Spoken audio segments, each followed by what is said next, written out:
வணக்கம். ஒருங்கிணைந்த ஓய்வூதிய திட்டத்திற்கு ஆகஸ்ட் 24ஆம் தேதி ஒன்றிய அரசு ஒப்புதல் வழங்கியிருக்கிறது. கடந்த 2004ஆம் ஆண்டில் பாஜக ஆட்சியின் போது அடல் பிஹாரி வாஜ்பாய் அவர்களால் என்பிஎஸ் என்று சொல்லப்படுகின்ற தேசிய ஓய்வூதிய திட்டம் அமலுக்கு வருகிறது. இது பழைய ஓய்வூதிய திட்டத்தை ரீப்ளேஸ் செய்வதாக அமைந்திருக்கிறது. இந்த நிலையில் தற்போது ஒருங்கிணைந்த ஓய்வூதிய திட்டத்திற்கு ஒன்றிய அரசு ஒப்புதல் வழங்கி இருக்கக்கூடிய சூழலில் இது 60 வயதை கடந்து இருக்கக்கூடிய அந்த பெரும்பான்மையான அந்த மக்களுக்கு சமூக மற்றும் பொருளாதார பாதுகாப்பை உறுதி செய்யும் வகையில் அமைந்திருக்கிறதா? பழைய ஓய்வூதிய திட்டத்திலிருந்து இந்த ஒருங்கிணைந்த ஓய்வூதிய திட்டம் என்ன மாதிரியான மாறுபாட்டையும் பலன்களையும் கொண்டு வர இருக்கிறது? அதன் மீது எழுந்திருக்கக்கூடிய விமர்சனங்கள் என்ன? எதிர்க்கட்சிகள் ஆளக்கூடிய 5 மாநிலங்கள்ல பழைய ஓய்வூதிய திட்டத்திற்கே அவர்கள் திரும்புகிறார்கள். அதற்கும் ஒன்றிய அரசு இது பிசிக்கல் இர்ரெஸ்பான்சிபிலிட்டி என்று அவர்களை சாடுகிறது. இன்னும் மாநில தேர்தல்கள் எதிர்நோக்கி இருக்கக்கூடிய சூழல்ல 23 லட்சம் அரசு ஊழியர்களுக்கு இந்த ஒருங்கிணைந்த ஓய்வூதிய திட்டத்தை தற்போது கொண்டு வருவதன் மூலமாக இது தேர்தல் ஆதாயத்திற்காக கொண்டு வரப்படக்கூடிய ஒரு திட்டமா என்கின்ற கேள்விகளும் எழுந்திருக்கிறது. நம்மோடு இது பற்றிய பார்வைகளை பகிர்ந்து கொள்வதற்காக மத்திய அரசு ஊழியர் சம்மேளனத்திலிருந்து திரு துரைபாண்டியன் அவர்கள் நம்மோடு இணைந்திருக்கிறார். இணைந்தமைக்கு நன்றி சார். இப்போ இந்த ஒருங்கிணைந்த ஓய்வூதிய திட்டம் என்பது பழைய ஓய்வூதிய திட்டத்தில் ஒப்பிடும் பொழுது சில வகைகளில் நன்மை வகுப்பதாகவும் சில பார்வைகளில் ஒப்புக்கொள்ள முடியாததாகவும் இருக்கிறத பார்க்குறோம். இதில் பழைய ஓய்வூதிய திட்டத்தில் ஊழியர்களும் கான்ட்ரிபியூட் பண்ணுவாங்க, அரசு கான்ட்ரிபியூட் பண்ணும். இப்போ ஊழியர்களும் கான்ட்ரிபியூட் பண்ணணும், அரசும் கான்ட்ரிபியூட் பண்ணணும் என்கின்ற வகையில் கொண்டுட்டு வரப்பட்டிருக்குது. இதில் நிறைய விமர்சனங்களும் இருக்கிறது. இதை எப்படி பார்க்கலாம் முதற்கட்ட பார்வையில்? முதல்ல நான் பழைய ஓய்வூதிய திட்டம் என்பது ஒரு பைசா கூட அரசு ஊழியர்கள் தன் பாக்கெட்டில் இருந்து அல்லது சம்பளத்திலிருந்து கொடுப்பதில்லை. அவன் பணியிலிருந்து ஓய்வு பெறுகிற பொழுது 50% வாங்கிய சம்பளத்தில் அடிப்படை ஓய்வூதியமாக வழங்கப்படும். புதிய ஓய்வூதிய திட்டத்தில் என்ன எழுதியிருக்கிறார் என்று சொன்னால் 10% பிடிக்கப்படும் என்று எழுதியிருக்கிறார்கள். எவ்வளவு கொடுக்கப்படும் என்று சொல்லி எந்த உறுதிமொழியும் வழங்கப்படவில்லை. என்னுடைய சம்பளத்திலிருந்து 10% அதற்கான பஞ்சாபிடியையும் மத்திய அரசாங்கம் அதற்கான அதேபோல் 14% இப்பொழுது அறிவிக்கப்பட்டிருப்பது 24/8 அறிவிக்கப்பட்டிருப்பது போல 18.5% அவர்கள் வழங்குவார்கள். இந்த ரெண்டு ஈக்விட்டி பேஸ் பண்ணதுதான். அதுல தீர்மானமே இந்த % இல்ல. இது ரெண்டு பேத்துடைய பணத்தையும் கொண்டு போய் பங்கு சந்தையில் போடுவாங்க. பங்கு சந்தையில் பிரைவேட் மேனேஜர் இருக்காங்க. ஸ்டேட் பேங்க் ஆஃப் இந்தியா இருக்காங்க, யூடிஐ இருக்கிறான், ஐசிஐசிஐ இருக்காங்க, ஆக்சிஸ் பேங்க் இருக்காங்க, தனியாரும் இருக்காங்க. இவங்கெல்லாம் fund manager. Pension Regulatory Development Authority of இந்தியான்னு சொல்லி அதுக்கு பெயர், ஓய்வூதிய ஆணையம். அங்கே கொண்டு போய் இந்த பணத்தை போடுவாங்க. அந்த ஃபண்டு மேனேஜர் என்ன பண்ணுவார்னா, எதில் இன்வெஸ்ட் பண்ணலாம், எது நமக்கு லாபம் அளிக்கும் அப்படின்னு பார்க்கலாம். அது வேறு விஷயம். இந்த சட்டம் நிறைவேறுகிற பொழுதே நாடு முழுவதும் மத்திய அரசு ஊழியர்கள், மாநில அரசு ஊழியர்கள், ஆசிரியர்கள் எதிர்ப்பு தெரிவித்தார்கள். நாங்கள் கொண்டு வந்தது யாருன்னா வாஜ்பாய். அந்த நிதியமைச்சராக இருந்து யஸ்வந்த் சின்ஹா தான் கொண்டு வந்தார். 2013 தான் செப்டம்பர் மாதம் நிறைவேற்றினார்கள். அதே செப்டம்பர் நெருங்கி கொண்டிருக்கிற பொழுது 24/8 அன்னைக்கு எங்களை பிரதம அமைச்சர் அழைப்பதாக அழைப்பு வந்தது. எங்களுடைய ஸ்டாஃப் சைட் லீடர்ஸ், ஜேசிஎம் என்ற ஜாயிண்ட் கன்சல்டேட்டிவ் மிஷனரி, ஜேசிஎம் என்ற பெயர், அந்த கூட்டு ஆலோசனை குழுவின் உறுப்பினர்கள் அங்கே போய் டெல்லியில் அவரை சந்தித்தாங்க. எங்களோடு எந்த பேச்சுவார்த்தையும் நடத்தவில்லை. நான் இப்படி முடிவு எடுத்திருக்கிறேன் என்று சொல்லி பிரதமர் சொன்னார். கொஞ்சம் அப்படியே யோசிச்சு பாருங்கள். 10 வருடம் ஆட்சியில் இருந்த பிரதமர் எங்களோடு ஒரு தடவை கூட பேசவில்லை. டிசம்பர் 14க்கு பிறகு வழக்கமாக நடத்துகிற முக்கூட்டு மாநாடு என்று சொல்லப்படுகிற லேபர் கான்ஃபரன்ஸ், தொழிலாளர்களுடைய கூட்டங்களும் நடத்தப்படவே இல்லை. திடீரென்று எப்படி இப்படி ஒரு பாசம் வந்தது எங்களுக்கும் ஆச்சரியமாக தான் இருந்தது. இதில் அறிவிக்கிற பொழுது நான் அன்னைக்கே சொன்னேன், இது உடனடியாக தகவல் இல்லாமல் சொல்ல முடியாது, அடிப்படையில் ஆராய்ந்து பார்த்தான் சொல்ல வேண்டும் என்று சொன்னேன். இப்போ என்ன அறிவிச்சிருக்காங்கன்னா, ஏற்கனவே கொண்டு வந்த புதிய ஓய்வூதிய திட்டத்தில் இருப்பவர்கள், என்பிஎஸ்சில் இருப்பவர்கள், அவர்கள் ஒரு ஆப்ஷன் கொடுத்து யூபிஎஸ்க்கு, யூனிஃபைடு பென்ஷன் ஸ்கீம் என்று அழைக்கப்படுகிற யூனிஃபைடு பென்ஷன் ஸ்கீமுக்கு மாறலாம். யார்? என்பிஎஸ்சில் இருக்கிறவங்க, புதிய ஓய்வூதிய திட்டத்தில் இருப்பவர்கள் ஒரு வாய்ப்பு கொடுக்கப்படும், அவர்கள் மாறலாம் என்று சொல்லியிருக்கிறார்கள். அப்படி சொல்லும்போது என்னென்னா, அது கொக்கு தலையில் வெண்ணெயை வச்சு பிடிக்கிற மாதிரி என்ன சொல்லியிருக்காங்கன்னா, உங்களுக்கு 50% ஓய்வூதியம் வழங்கப்படும். நீங்கள் வாங்கிய சம்பளத்தில் பழைய ஓய்வூதிய திட்டத்தில் இருப்பது போல் 50% வழங்கப்படும். அதை சொல்லியிருக்காங்க. குடும்ப ஓய்வூதியமும் வழங்கப்படும். அதே போல் 10 வருஷம் சர்வீஸ் முடிச்சிங்கன்னா உங்களுக்கு ஓய்வூதியம் வழங்கப்படும். 25 வருஷம் முடிச்சிருந்தால் முழுமையாக 50% வாங்கிய சம்பளத்தில் கொடுக்கப்படும் சொல்லியிருக்காங்க. இது சொல்கிறது வரல கூட எங்களுக்கு சந்தேகமே பிறக்கலை. ஏன் சந்தேகம் பிறக்கலைன்னா ரொம்ப யோசிச்சு தான் சொல்கிறாங்க போல இருக்குன்னு. ஆனால் அடுத்தது ஒன்று தொக்கி நிற்குது. என்ன தொக்கி நிற்குதுன்னா, அதாவது இந்த ஏற்கனவே கருணை கொடைன்னு ஒன்று வாங்குகிறோம், டிசிஆர்ஜின்னு ஒன்று, டெத் கம் ரிட்டைர்மெண்ட் கிராஜுவேட்டி. அந்த தொகையை இல்லாமல் இன்னொரு புதுசாக ஒரு தொகை உங்களுக்கு பணியிலேருந்து ஓய்வு பெறுகிற பொழுது கிடைக்குன்னு சொன்னாங்க. என்ன கிடைக்குன்னு பண்ணால் 6 மாதம் சர்வீஸ் பண்ணால் 1/2 மாதம் சம்பளத்தை சேர்த்து வச்சுட்டு வருவோம். அது நீங்கள் ஓய்வு பெறுகிற பொழுது in addition to DCRG lump sum பேமெண்ட்னு அதில் எழுதியிருக்கு. அவர் கொடுக்கப்பட்டுனா இப்போ தான் எங்களுக்கு சந்தேகமே வர ஆரம்பிச்சு. என்ன சந்தேகம்? நான் அதை சொல்கிறேன். முதல்ல இவர் ஏன் இப்போ எங்களை கூப்பிட்டாருங்கிறது கேள்விக்கு பதில் என்னென்னா, 5 மாநிலத்தில் ஏற்கனவே பழைய ஓய்வூதிய திட்டத்தை திரும்ப கொண்டு வந்து விட்டார்கள். தமிழ்நாட்டிலும் கேரளாவிலும் மீண்டும் கொண்டு வர வரும் சூழ்நிலை உருவாகி கொண்டிருக்கிறது. 5 மாநிலத்தில் சட்டமன்றத்துக்கு தேர்தல் வருகிறது. இந்த அரசியல் சூழல் ஒரு பக்கம், 240 பாராளுமன்ற உறுப்பினர்களை கொண்ட கூட்டாட்சி. எப்பொழுதெல்லாம் கூட்டாட்சி நடந்ததோ டெல்லியில், அந்த கூட்டாட்சி நடைபெறுகிற பொழுதெல்லாம் மத்திய அரசு ஊழியர்களுக்கு சில நன்மைகள் வந்திருக்கிறது. 1977 போனஸ் அப்பொழுதுதான் வந்தது. அதே மாதிரி 1997 ஐக்கிய குஜரால் கூட்டாட்சி நேஷனல் ஃப்ரண்ட் கவர்மெண்ட் இருக்கும்போது தான் எங்களுக்கு சம்பள உயர்வும் வந்தது. நாங்கள் என்ன நினச்சோம், அதே மாதிரி தான் இவரும் பண்ண போகிறாருன்னு. ஆனால் அது மாதிரிலாம் இல்லை. ஏன் இல்லைன்னா, இந்த டிசிஆர்ஜிக்கு சமமாக ஒரு லம்சம் பேமெண்ட் கொடுக்கப்படும் சொன்னோன்னு தான் எங்களுக்கு சந்தேகம் வந்தது. என்ன சந்தேகம் வருதுன்னா, இந்த எங்களுக்கு நியூ பென்ஷன் ஸ்கீம்னு பிடிக்கிறாங்கல்ல, அதை சேர்த்து வச்சுக்கிட்டே வருவாங்க. நான் ரிட்டையர் ஆகும்போது என் கையில் 60% கொடுத்துருவாங்க. 100 ரூபா சேர்த்து வச்சுருந்தேன்னா 60 ரூபா என்கிட்ட கொடுத்துருவாங்க.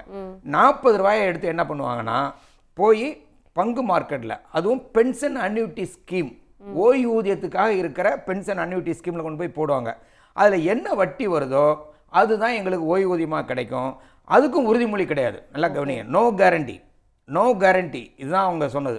அதாவது பழைய பென்ஷன் திட்டத்தில் நாங்கள் 1 பைசா கூட கொடுக்கல. எங்களுக்கு டிஃபைன்டு பெனிஃபிட் ஸ்கீம் என்று பெயர். அதாவது வரையறை செய்யப்பட்ட ஓய்வூதியம். ஒருவர் பணியிலிருந்து ஓய்வு பெற்றால் அவர் வாங்கிய சம்பளத்தில் 50% ஓய்வூதியமாக வழங்கப்படும், ப்ளஸ் பஞ்சப்படி வழங்கப்படும். இதுதான் டிஃபைன்டு பெனிஃபிட் ஸ்கீம். இது டிஃபைன்டு கான்ட்ரிபியூஷன் ஸ்கீம். பிடிப்பது என்ன என்று எழுதியிருக்கிறது, கொடுப்பது என்ன என்று எழுதப்படவில்லை. ஆனால் ஏன்னா என்ன பண்ணுவாங்கன்னா 60% கையில் கொடுத்துருவாங்க, 40% பங்கு மார்க்கெட்டில் போடுவாங்க. ஆனால் இப்போ என்ன வந்திருக்குன்னா, பத்திரிகையில் எல்லா இடத்துலையும் செய்தி, இது என்னை இப்படி சொல்கிறது மூலமாக ஒரு விஷயம் தெளிவாகிவிட்டது. நாங்கள் பணியிலிருந்து ஓய்வு பெறுகிற பொழுது 60% கொடுப்பாங்கள்ல, அதை கொடுக்க மாட்டாங்க. அதுக்கு தான் இவர் ஆப்ஷன் கேட்குறாரு. யூனிஃபைடு பென்ஷன் ஸ்கீமில் ஒரு நியாயமான கேள்வி என்ன வரும், ஏங்க நீங்கள் தான் பென்ஷன் கொடுக்குறேன்னு சொல்லிட்டீங்களே, அப்புறம் எதுக்கு new pension scheme, old pension ஸ்கீம்கே போகலாம்ல. ஏங்க நீங்கள் தான் ஓல்டு பென்ஷன் ஸ்கீமில் கான்ட்ரிபியூஷன்ஸ் கிடையாது. இல்லை இருன்னு சொல்கிறேன். இப்போ இந்த புதிய கொள்கை யூனிஃபைடு பென்ஷன் ஸ்கீம், ஒருங்கிணைந்த ஓய்வூதிய திட்டத்துக்கு, அதுக்கு என்ன ஏன் ஆப்ஷன் கொடுக்கணும்? நீங்கள் எல்லாமே கொடுத்துறேன்னு சொன்னால் நான் எதுக்கு ஆப்ஷன் கொடுக்கணும்? அங்கே தான் என்ன விஷயம் வருதுன்னா, நாங்கள் சேர்த்து வைத்திருக்கிற பணம், அந்த பணம் என்ன ஆக போகுதுன்னா, அதாவது default mode of investment. Default மோடுனா என்ன? டிஃபால்ட்னா என்ன? நம்ம ஃபோன்லேயே கூட டிஃபால்ட்டாக கேமரா இருக்கும், டப்பக்குன்னு படம் எடுத்துரும். ஆட்டோமேட்டிக். நாங்கள் 60% சேர்த்து வச்சுருக்கோம் பாருங்கள், அந்த பணத்தை அப்படியே எடுத்துக்கொண்டு போவது. உங்களுக்கு ஒரு உதாரணம் சொல்லணும்னா, அதாவது மத்திய அரசு ஊழியர்கள் சேர்த்து வச்சிருக்கிற பணம், நாடு முழுவதும் சேர்த்து வச்சிருக்கிற பணம், இந்த திட்டத்தில் புதிய ஓய்வூதிய திட்டத்தில் சேர்த்து வச்சிருக்கிற பணம் 3,47,269 கோடி. மாநில அரசு ஊழியர்கள், தமிழ்நாடு இல்லாத மாநில அரசு ஊழியர், தமிழ்நாடு அதில் சேரவே இல்லை, 6,32,607 கோடி. தமிழ்நாட்டில் மட்டும் இருக்கிற பணம் 73,574 கோடி. மொத்தம் 10,53,858 கோடிங்க. இப்போ இவங்க என்ன பண்ண போகிறாங்கன்னா, இந்த 10,53,858 கோடியில் இருக்கிற பணத்தில் 60% ஊழியர்களுக்கு கொடுக்கணும்னு நியூ பென்ஷன் ஸ்கீம் சொல்லுது.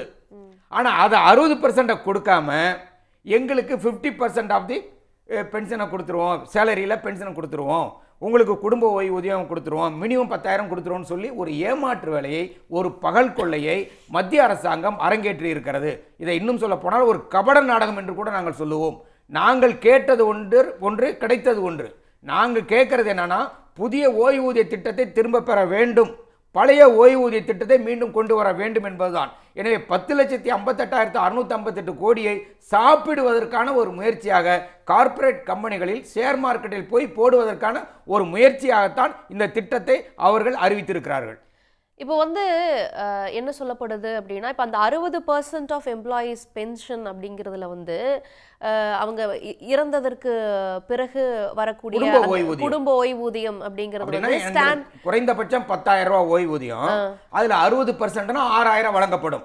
அதுவும் எதுல இருந்துன்னா, இந்த 60% நாங்க சேர்த்து வச்ச பணத்தை பிடிச்சிக்கிட்டு. இல்ல 10,000 அப்படிங்கிறது வந்து நீங்க 10 வருஷம் குறைந்தபட்ச வேலை பார்த்திருந்தா 10,000 அப்படிங்கிறது குறைந்தபட்ச ஓய்வூதியம். நீங்க முழுமையா அந்த 25 இயர்ஸ் கம்ப்ளீட் பண்ணி இருந்தா வரக்கூடிய அந்த 12 மாதங்களா வேலை செய்ததற்கு சராசரி அமௌண்ட் கிடைக்கும். அதுவும் ஒரு ஏமாற்று வேலை. 50% கிடைக்கும். அதுல டிமைஸ் ஆனதுக்கு அப்புறம் அதுல 60% வந்து அவங்க ஒய்ஃபுக்கு வரும். அதுலயும் ஒரு ஏமாற்று வேலை. இது வந்து முன்பு இருந்த ஓபிஎஸ்ல ரொம்ப கம்மியா இருந்தது. இது வந்து கொஞ்சம் பரவாயில்லன்றாங்க. தவறான செய்தி. ஓல்டு பென்ஷன் ஸ்கீம்ல குறைந்தபட்சம் ஒருவர் இறந்து விட்டால் 67 வயசுக்கு முன்னாடியே செத்துட்டாருன்னா அவருக்கு 50% ஓய்வூதியம் கிடைக்கும் 67 வயசு வரையில. புரியுதுங்களா? இப்போ இவங்க இங்க சொல்றாங்கல்ல, யாராவது செத்து போயிட்டா அவங்களுக்கு இப்போ 6,000 ரூபா 60% கொடுக்கணும்னா, மினிமம் பென்ஷன் இருக்கு பாருங்க, 10,000 அனௌன்ஸ் பண்ணியிருக்காங்க, அதுல 6% கிடைக்கும். பழைய திட்டத்தில் ஒருவர் இறந்து போனால் அவருக்கு 50% ஆஃப் தி பென்ஷன் 67 வயசு வரையில் தொடரும். நல்ல கவனிங்க. அதற்கு பிறகு 30% ஓய்வூதியம் மாறும். அந்த 30%க்கும் பஞ்சப்படியும் வழங்கப்படும். அதனால் இங்கே வந்து அதெல்லாம் தெளிவுபடுத்தப்படவில்லை. ஒன்று, இது வந்து முன்னாடி ஓல்டு பென்ஷன் ஸ்கீமோட எந்த வகையிலும் இது நல்ல ஸ்கீமே கிடையாது. யாருமே ஏற்றுக்கொள்ளவில்லை அரசு ஊழியர்கள். எல்லா இடத்துலையும் எதிர்ப்பு கிளம்பி இருக்கிறது. சில தலைவர்கள் மட்டும் இங்கே இருக்கிற மாதிரி அங்கே இருக்கிற மாதிரி பேசிகிட்டு இருக்காங்க, அவ்வளோதான். இது வந்து அரசு ஊழியர்களுக்கு, ஆசிரியர்களுக்கு நன்மை தர ஒரு திட்டம் இல்லை. மாறாக இவர்கள் என்ன வேலை செய்திருக்கிறார் என்று சொன்னால், இவர்களுக்கு ஒரு தர்ம சங்கடத்தை பல அரசுகள் உருவாக்கிவிட்டது. ராஜஸ்தான், மேற்கு வங்காளத்தில் புதிய ஓய்வூதிய திட்டம் அமுல்படுத்தப்படவே இல்லை. அதே போல் ஹிமாச்சல பிரதேஷ் பழைய ஓய்வூதிய திட்டத்துக்கு வந்துட்டாங்க. பஞ்சாப் காரணமே பழைய ஓய்வூதிய திட்டம் இவர்கள் அமல்படுத்தியதனால தான் இன்னைக்கு மத்திய அரசாங்கத்துக்கு ஒரு பிரச்சனை உருவாகிறது. அது மட்டுமல்ல, எதிர்க்கட்சி தலைவர் போகிற இடத்துல எல்லாம் நாங்கள் மீண்டும் ஆட்சிக்கு வந்தால் பழைய ஓய்வூதிய திட்டத்தை திரும்ப கொண்டு வருவோம் என்று பிரச்சாரம் செய்து கொண்டிருக்கிறார். ஸோ அவங்க அந்த அரசியல் சிக்கல் வந்த காரணத்தினால ஒரு நல்லவனை போல் நடிப்பு, அது எப்படி என்ன சொல்கிறதுன்னு தெரியல, ஒரு நடிப்பு நாடகத்தை நடத்தியிருக்கிறார். இதில் வந்து உண்மையாகவே பலன் வந்து அரசு ஊழியர்கள், ஆசிரியர்கள் இல்லை. மாறாக கார்ப்பரேட் கம்பெனிகளுக்கு எங்களுடைய சேமிப்பு கார்ப்பரேட் கம்பெனிகளும் பங்கு சந்தையில் போய் சேர்கிற வேலை தான் இவரும் மறுபடியும் செய்திருக்கிறார். இப்போ நீங்கள் ஊழியர்கள் கொடுக்கக்கூடிய பங்களிப்பே பின்னாடி ஓய்வூதியமாக கைக்கு வந்து சேராது, இதுல அரசு போடக்கூடிய பங்களிப்பு இது ரெண்டையும் சேர்த்து முழுமையா வந்து சேராது, அது மார்க்கெட் ஈக்விட்டி பொறுத்து வரும் அப்படின்றீங்க. ஒரு பாதுகாப்பு என்னன்னா, 60% என்கிட்ட கொடுத்துருவீங்களா, அட்லீஸ்ட் நான் வந்து சேர்த்து வச்சிருக்கல ஒரு 60% எனக்கு வந்துடும், அது எனக்கு ஒரு லம்சம் கிடைக்கும். அதுக்கப்புறம் பென்ஷன் அன்யூட்டியில் போட்டு ஒரு குறைந்தபட்ச பென்ஷன் தான் கிடைக்கும். 1,00,000க்கு 7,500 ரூபா வருஷத்துக்குன்னா அதை 12ஆல் வகுத்தீங்கன்னா எவ்வளோ வரும்னு பார்த்துங்க. அப்போது அது ஆனால் 60% என் கையில் கிடச்சிடும். நான் சேர்த்த பணம் 60%, அது மல்டிப்ளை ஆகிருக்கும், 2 மடங்கு உயர்ந்துக்கிட்டே வந்திருக்கும். ஆனால் 40% தான் போகுது. ஆனால் இங்கே நீங்கள் என்ன பண்ணுறீங்கன்னா, இந்த 60% எடுத்துக்கிறீங்க, ஊழியர்களுடைய பங்களிப்பையும் எடுத்துக்கிறீங்க, 40%ஐயும் எடுத்துக்கிறீங்க, 40%ஐயும் எடுத்துகிட்டு போய் பங்கு மார்க்கெட்டில் விளையாடுறீங்க. எங்களுடைய 60% நீங்கள் பிடிங்கிடுறீங்க. அது நீங்கள் பார்த்தீங்கன்னா பல கோடி ரூபாய் ஒருத்தரே கூட சேர்க்க முடியும். ஏன்னா 22 வயசில் வேலைக்கு வந்துட்டு 60 வயசில் ரிட்டையர் ஆகும்போது 38 வருஷத்தில் சேர்த்து வச்ச பணத்தை கணக்கு போட்டிங்கன்னா அதுவே கோடிக்கணக்கில் கூட வருவதற்கு வாய்ப்பு இருக்கிறது. அது உயர் சம்பளத்தில் போனீங்கன்னா அவங்களுக்கு பல கோடி ரூபாய் சம்பளமாக வருவதற்கு வாய்ப்பு இருக்கிறது. அப்போ அந்த பணத்தை நீங்கள் கொடுக்க மாட்டீங்க. அதான் டிஃபால்ட் பேமெண்ட்டுங்கிறான். அது டிஃபால்ட்னா இந்த இதில் நீ வந்து யூனிஃபைடு பென்ஷன் ஸ்கீமில் கையெழுத்து போட்டு கொடுத்து சேர்ந்தாவே உன்னுடைய சேமிப்பெல்லாம் எங்கள்கிட்ட வந்துடும், உனக்கு அதுக்கு சம்மந்தம் இல்லை. ஆனால் இப்போ ஜிபிஎஃப் என்ற பெயரில் குறைந்தபட்சம் 8% ஒவ்வொரு அரசு ஊழியரும் சேர்த்து வைக்கிறோம். சரி, இப்போ வந்து ஓல்டு பென்ஷன் ஸ்கீமை கொண்டுட்டு வர்றதுக்கான எந்த ஒரு ஆயத்தமோ முடிவோ இருக்கிற மாதிரி தெரியல. ஆனா இந்த நேஷனல் பென்ஷன் ஸ்கீமா இந்த யூனிஃபைட் பென்ஷன் ஸ்கீமா ரெண்டுல எது இப்போது இருக்கக்கூடிய அரசு ஊழியர்களுக்கு கொஞ்சம் பலனுள்ளதா இருக்கும்? இல்ல, இது ஒரு ஆபத்து நிறைந்தது என்று நாங்கள் நினைக்கிறோம். ஆமா, நேஷனல் பென்ஷன் ஸ்கீமும் அரசு ஊழியர் ஆசிரியர் செத்து போனால் அவர்களை அனாதையாக்குகிற ஒரு திட்டம் தான். அதுக்கு பேர் நேஷனல் பென்ஷனுங்கிறாங்க, நியூ பென்ஷனுங்கிறாங்க. ப்ராக்டிக்கலாக அது நோ பென்ஷன் ஸ்கீமாகத்தான் இருக்கிறது என்பது உண்மை. அடுத்தது என்னென்னா, இப்போ வந்திருக்கிற யூனிஃபைடு பென்ஷன் ஸ்கீம் எந்த விதத்திலும் பழைய ஓய்வூதிய திட்டத்துக்கு சமமானது இல்லை. பழைய ஓய்வூதிய திட்டத்தில் என்கிட்ட ஒரு பைசா கூட பிடிக்கல. ஆனால் எனக்கு ஓய்வூதியம் வழங்கப்பட்டது assurance. It is a defined benefit scheme. அரசியல் சட்டத்தின்படி எனக்கு கொடுக்கப்பட்டிருக்கிற ஒரு உரிமை. அதை இன்னைக்கு இவங்க மறுபடியும் கொண்டு வராமல் ஒரு புது திட்டம், போகாத ஊருக்கு வழி சொல்கிற மாதிரி ஒரு வழியை காட்டியிருக்கிறார்களே தவிர இதில் வேற ஒன்றும் இல்லை. இதுவும் நியூ பென்ஷன் போல ஒரு ஆபத்தான திட்டம் தான். ஓகே, இந்த யூனிஃபைட் பென்ஷன் ஸ்கீமும் ஒரு ஆபத்தான திட்டம் அப்படின்னு சொல்றீங்க. இப்போ 10 ஆண்டுகள் வேலை செஞ்சிருந்தாங்க அப்படின்னா அவங்களுக்கு 10,000 ரூபாய் என்பது வந்து உறுதியாக குறைந்தபட்ச ஓய்வூதியம் உறுதி செய்யப்பட்டிருக்கிறது. 25 ஆண்டுகள் அவர்கள் அரசு பணி ஆற்றி இருக்கிறாங்க அப்படின்னா அவர்களுக்கு வந்து பேசிக் பேல இருந்து 50% இல்ல மொத்தம் அந்த 12 மாதங்கள் மொத்த சம்பளத்திலிருந்து 50% கொடுப்பாங்களா? கடைசி 12 மாதங்களினுடைய சராசரியை எடுத்துக்கொண்டு அந்த சராசரியில் 50% சராசரி என்பது மொத்த ஊதியத்தில் இருந்தா இல்ல பேசிக் சொல்லுங்க. நான் வந்து ஜனவரியில எனக்கு வந்து ஆண்டு உயர்வு இருக்கலாம், இன்க்ரிமெண்ட் என்று சொல்லுவோம் அல்லவா, ஆண்டு உயர்வு எனக்கு ஜனவரியில் இருக்கலாம், சிலருக்கு ஜூலை மாதத்தில் இருக்கலாம். அப்போ ஜனவரி ஜூலை மாதங்களில் ஏற்படுகிற மாற்றங்களையும் கணக்கில் எடுத்துக்கொண்டு 10,000 ரூபா என்றால் அவருக்கு 3%னா 3,000 ரூபா வந்திருக்கு இன்க்ரிமெண்ட், 13,000. அப்போ 6 மாதத்துக்கு 10,000, அடுத்த 6 மாதத்துக்கு 13,000. ஸோ 78 60 1,40,000 வரலாம். ஒரு 1,38,000. ஸோ அந்த 1,38,000 12ஆல் வகுத்தீங்கன்னா வர்ற பணத்துக்கு 50%. புரியுதுங்களா? அப்போ எவ்வளோ? 11,000 வரலாம், 12,000 வரலாம், 6,000 எனக்கு வரலாம். அதுதான். ஆனால் எங்களுக்கு ஏற்கனவே இருந்த பழைய ஓய்வூதிய திட்டத்தில் அது மாதிரி இல்லை. என்னென்னா, நான் 20 வருஷம் பணி முடித்திருந்தாலே நான் வாங்குகிற சம்பளத்தில் 50% குறையாமல் அப்படியே ஓய்வூதியமாக கிடைக்கும். இப்போ நான் 25 வருஷத்துக்கு குறைவாக சர்வீஸ் போட்டு இருந்தால் என்னுடைய ஓய்வூதியத்தில் ப்ரொபோர்ஷனேட்டாக குறையுதுமாங்கல்ல, அதுக்கு தகுந்தாற்போல் சர்வீஸ் குறைவதற்கு தகுந்தாற்போல் ஓய்வூதியம் குறையும். அதுதான் முக்கியமான. அரசு ஊழியர்கள் தரப்பில் இருக்கக்கூடிய நியாயத்தின் அடிப்படையில் பேசுறீங்க. இப்போ தனியார் ஊழியர்கள் தரப்பில் என்ன சொல்றாங்க அப்படின்னா, எங்களுக்கு வந்து ஒரு வேலை உத்தரவாதம் கிடையாது. இப்போ அரசு ஊழியர்களுக்கு 60 வயசு வரைக்கும் அவங்க வேலை செய்யலாம், உத்தரவாதம் இருக்கிறது. நாங்க டாக்ஸ் கட்டுறோம், எங்க டாக்ஸை எடுத்து தான் கவர்மெண்ட் வந்து இவர்கள் ஓய்வூதியத்திற்கு கான்ட்ரிபியூட் பண்றாங்க. அப்போ வேலை உத்தரவாதமே இல்லாத எங்களுக்கு எந்த பெனிஃபிட்டும் இல்லை, நாங்க தான் என்பிஎஸ்ல போய் ஜாயின் பண்ணிக்கணும். இல்லை, இன்னமும் இது போல தேவையா அப்படின்னு கேக்குறாங்க. நேஷனல் பென்ஷன் ஸ்கீம் என்பது மத்திய அரசு ஊழியர்கள், மாநில அரசு ஊழியர்கள், தனியார் துறை, தனி மனிதர்கள் யார் வேணாலும் தேசிய ஓய்வூதிய திட்டத்தில் உறுப்பினர் ஆகலாம். தனியார் துறையில் வேலை செய்கிறவர்களுக்கு உத்தரவாதம் இல்லை என்பது ஒரு அரசியல் கோரிக்கை. அதுக்காக நாடு தான் நமக்கு அந்த உறுதிமொழி கொடுக்கணும். நாங்கள் மத்திய அரசு ஊழியர்கள் அல்ல. மத்திய அரசு ஊழியர்கள் இந்த வேலைக்கு வந்துட்டோம். ஒருவேளை எனக்கு மத்திய அரசில் வேலை கிடைக்காம போயிருந்தா நான் ஒரு தனியார் நிறுவனத்துக்கு கூட போயிருக்கலாம். அது இந்த நாடு முழுவதும் இருக்கிற பிரச்சனை. ஆனால் தனியார் துறையில் ஓய்வூதியம் பெறுபவர்களுக்கு 1,000 ரூபா கொடுக்குறாங்க ரீஜனல் ப்ராவிடன்ட் ஃபண்ட் அலுவலகத்திலிருந்து. அதை குறைந்தபட்சம் மத்திய அரசு ஊழியர்களுக்கு இருப்பது போல் 9,000 கொடுக்க வேண்டும் என்று கேட்டோம். இப்போ 18,000 கொடுக்க வேண்டும் என்று அனைத்து தொழிற்சங்களும் முடிவு செய்திருக்கிறார்கள். குறைந்தபட்சம் தனியார் துறையில் வேலை செய்பவர்களுக்கு 18,000 ரூபாய், அதே போல் அணிசேரா தொழிலில் வேலை செய்பவர்களுக்கும் கொடுக்க வேண்டும் என்ற ஒரு கோரிக்கை வைத்திருக்கோம். அதனால் அதை பேசவில்லை என்பது அல்ல. இதில் இன்னொரு விஷயமும் நான் சொல்லிடுறேன். இப்போ மத்திய அரசாங்கம் கொண்டு வந்திருக்கிறது 25 வருஷம் முடிச்சா 50% ஓய்வூதியம் கொடுப்பாங்க. அந்த 25 வருஷமே கரெக்டா? அந்த இயர்ஸ்ல அவங்க ஒரு ஸ்லாப் வைக்கிறாங்கல்ல, அது கரெக்டா? ஏன்னா கர்கே போன்றவர்கள் என்ன சொல்றாங்கன்னா, அப்ப எஸ்சி எஸ்டி ஓபிசிஸ் எல்லாம் வந்து சர்வீஸ்க்குள்ள வர்றதுக்கே லேட் ஆகுதே, அப்ப அவங்களுக்கு அந்த சோஷியல் ஈக்விட்டி எங்க இருக்கு? அவங்களுக்கான மிகச் சரியான கேள்வி. எஸ்சி எஸ்டி பிசிக்கு வயது விலக்கு அளித்து தான் வேலைக்கே வருவார்கள். சில பேர் 40 வயசுல கூட வேலைக்கு வர்றவங்கள நான் பார்த்துருக்கேன். எக்ஸர்வீஸ்மேன் அதே போல இராணுவத்திலிருந்து பல்வேறு துறைகளிலிருந்து வருகிறவர்களும் இருக்கிறார்கள்.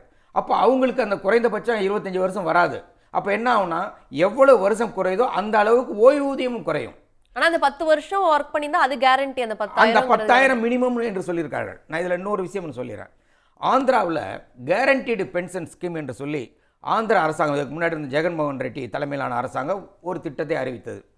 அவங்க என்ன சொன்னாங்கன்னா, மோடி செய்வது போல் மோசடி செய்யவில்லை, நேர்மையாக ஒரு விஷயத்தை சொன்னார்கள். நீங்கள் 60%, 40% என்று சேர்த்து வைத்திருக்கிறேன், அதை பிரித்து கொடுப்பேன். 60% நீங்கள் ரிட்டையர் ஆகும்போது எடுத்துக்கோங்க. ஆனால் இந்த 40% கொண்டு போய் பென்ஷன் ஈக்விட்டி ஃபண்டில் போடுறீங்க, பென்ஷன் அன்னுட்டி ஸ்கீமில், அந்த ஓய்வூதிய நிதியில் போய் போட்டதுக்கப்புறம் உங்களுக்கு வருமானம் கம்மியாக தான் வரும். நான் தான் 1 லட்சத்துக்கு எவ்வளோ வரும்னா 7,500 வரலாம் வருஷத்துக்கு. அதை 12ஆல் வகுத்தா எவ்வளோ வரும் பாருங்கள், 600 தான் வரும். அப்போ 10 லட்சம்னா எவ்வளோ வரும், 6,000 தான் வரும். அவர் என்ன சொல்கிறாருன்னா, இப்பொழுது ஓல்டு பென்ஷனில் இருக்கிற குறைந்தபட்ச ஓய்வூதியம் அந்த 50% கொடுப்பதற்கு மாநில அரசாங்கம் உதவி செய்யும். பென்ஷன் அன்னுட்டியில் உங்களுக்கு வரவில்லை என்றாலும் கூட நீங்கள் 60% பணத்தையும் எடுத்துக்கொள்ளலாம். இந்த 40% பென்ஷன் அன்னுட்டியில் போடுற பணத்துக்கு குறைந்த ஓய்வூதியம் வந்தது என்று சொன்னால், இந்த குறைவுக்கும் சரியான ஓய்வூதியத்துக்கும் இருக்கிற இடைவெளியை நாங்கள் இட்டு நிரப்பி உங்களுக்கு கொடுப்போம். இது கேரண்டீடு பென்ஷன் ஸ்கீம் என்று QPS என்று அவர்கள் அறிவித்திருக்கிறார்கள். அது எல்லா மாநில அரசுகளும் அப்படி கொடுக்க முடியுமாங்கிறது இல்ல. அதனால நாங்க என்ன சொல்றோம்னா, வெள்ளக்காரன் காலத்திலிருந்து நாங்கள் ஓய்வூதியம் வாங்கி கொண்டு வேலை செய்கிறோம். இன்னைக்கு இவர்கள் வந்து பாஜக வந்ததற்கு பிறகு இதை மாற்றியிருக்கிறார்கள். அதனால் நீங்கள் மீண்டும் பழைய ஓய்வூதிய திட்டத்துக்கு வந்து விடுங்கள் என்று தான் சொல்லுகிறோம். அப்படி வருகிற பொழுது ஒரு நன்மை அரசாங்கத்துக்கு இருக்கிறது என்று சொல்லுகிறேன். ஒரே ஒரு நிமிஷம் சொல்லிடுறேன். 10,58,658 கோடி ரூபாய் சேர்த்து வச்சிருக்காங்க. இது வந்து அரசாங்கத்தில் சேர்த்து வச்சிருந்தா எங்க போயிருக்கும்? எனக்கு ஜிபிஏ பிடிக்கிறீங்க, அங்க எங்க இருக்கு? பப்ளிக் அக்கௌண்ட்ஸ்ல இருக்கு அந்த பணம். இப்போ இந்த 10,58,000 இன்னைக்கு இந்திய நாட்டோட கடன் 205 லட்சம் கோடி ஆயிருச்சு. இந்த 10 லட்சம் கோடி ரூபாய் அரசாங்க கணக்கில் இருக்க வேண்டிய பணம் இப்போ மாறாக தனியாரிடம் இருக்கிறது. பென்ஷன் ரெகுலேட்டரி அத்தாரிட்டி என்று சொல்லப்படுகிற அவர்கள் கையில் இருந்து கொண்டு அவர்கள் பங்குச்சந்தையில் விளையாடுகிறார்கள். அதனால அரசாங்கத்துக்கு ஏற்கனவே 10,53,658 கோடி பணம் இருக்கிற காரணத்தினால் இவர்கள் செலவு செய்யாமலே கூட இந்த பணத்தை வைத்துக்கொண்டே பழைய ஓய்வூதிய திட்டத்துக்கு மாற முடியும். ஆனால் இவர்கள் அப்படி யோசிக்கவில்லை. ஏனென்றால் கார்பரேட்டுகளோட கோபம் வந்து விடக்கூடாது. கார்பரேட்டுகளுக்கு எப்பொழுதும் உதவியாக இருக்க வேண்டும் என்பதுதான் இந்த அரசாங்கத்தினுடைய கொள்கை. நீங்க அந்த முக்கியமான ஒரு விஷயத்தை சொல்லியிருக்கீங்க, நம்ம நிறைவு பார்வையா கூட வச்சுக்கலாம். இப்போ கார்பரேட்டுகளுக்கு ஃபேவரா தான் இந்த ஓய்வூதிய திட்டத்தை கூட இந்த அரசு கொண்டு வந்திருக்குன்னு சொல்லியிருக்கீங்க. அண்மையில் வந்து பல விஷயங்களை நம்ம ஒப்பிட்டு பார்க்கணும். எதிர்க்கட்சிகள் சொல்லக்கூடிய குற்றச்சாட்டுகளும் அப்படிதான் இருக்குது. இந்த மாதிரி லேட்டரல் என்ட்ரியை வந்து அனுமதிப்பன்னு சொல்லி அதுல திருப்பி வாங்கினது, அதே போல நிறைய பப்ளிக் செக்டார் யூனிட்ஸை வந்து தனியார் மயமாக்கினது, தனியாருக்கு கொடுத்தது, இது போன்ற விஷயங்கள் வந்து அரசு ஊழியர்களோ அரசு சார்ந்த இந்த துறைகளில் கிடைக்கக்கூடிய பெனிஃபிட்ஸையோ குறைவாக்குறதாக இந்த அரசாங்கம் நினைக்கிறதா? இந்த அரசாங்கம் வந்த உடனே 2-3 தொழிலாளருக்கு எதிரான நடவடிக்கை எடுத்த ஒன்று ஃபிக்ஸ்டு டைம் எம்ப்ளாய்மெண்ட். அது எந்த வேலைக்குன்னு இல்லை, எந்த வேலையாக வேணாலும் இருக்கலாம். நீங்கள் வரலாம், 4 வருஷத்துக்கு இருக்கலாம், 5 வருஷம் அப்புறம் போயிடலாம். கான்ட்ராக்ட் எம்ப்ளாய்மெண்ட் அந்த சட்டத்தையும் இவர்கள் தான் கொண்டு வந்தார்கள். அதுக்கு அடுத்தது என்னன்னா லேட்டரல் என்ட்ரி. லேட்டரல் என்ட்ரினா பக்கவாட்டில் புகுதல், அப்படின்னா கொள்ளைப்புற மொழியாக வேலைக்கு வருவது. இன்னைக்கு இந்த அரசாங்கத்துக்கு 240 பாராளுமன்ற உறுப்பினர் இருக்கிற காரணத்தினால், மற்ற கட்சிகளை சார்ந்து இருக்கிற காரணத்தினால், ஒரு கூட்டணி ஆட்சி நடைபெறுகிற காரணத்தினால் நல்லவர் போல நடிப்பதற்கு மோடி முயற்சி செய்கிறார். ஆனால் அவர் நல்லவரே இல்லை என்பது இந்த திட்டத்தின் மூலமாக எங்களுக்கு புரிய வந்திருக்கிறது. ஓகே, மிக்க நன்றி. நீங்க வந்து இது அரசு ஊழியர்களுக்கு பயனளிக்கும் வகையில் இந்த திட்டம் இல்லைன்னு சொல்றீங்க. எதிர்கட்சிகள் இந்த யூபிஎஸ்ஐ கொண்டு வந்ததும் கூட யூ ஃபார் அகைன் ஒரு யூ டர்ன் ஆஃப் மோடி கவர்மெண்ட்னு சொல்றாங்க. இல்ல, இது ஒரு டிராமா, ஒரு கபட நாடகம். இது யூ டர்ன் இல்லை. இது பழைய ஓய்வூதிய திட்டத்துக்கு மாற்று இல்லை, புதிய ஓய்வூதிய திட்டத்துக்கும் சமமானதும் இல்லை. இதனால் அரசு ஊழியர்களுக்கு எந்த பயனும் இல்லைன்னு சொல்றீங்க. தனியார் கம்பெனிகளுக்கு போட்ட 10,58,53,000 கோடி அவர்கள் பயன்படுத்துவார்கள். ஓகே, இணைந்து உங்களுடைய பார்வைகளை பகிர்ந்து கொண்டமைக்கு நன்றி. உடனுக்குடன் செய்திகளை தெரிந்து கொள்ள சன் நியூஸ் பெல் ஐகானை கிளிக் பண்ணுங்க.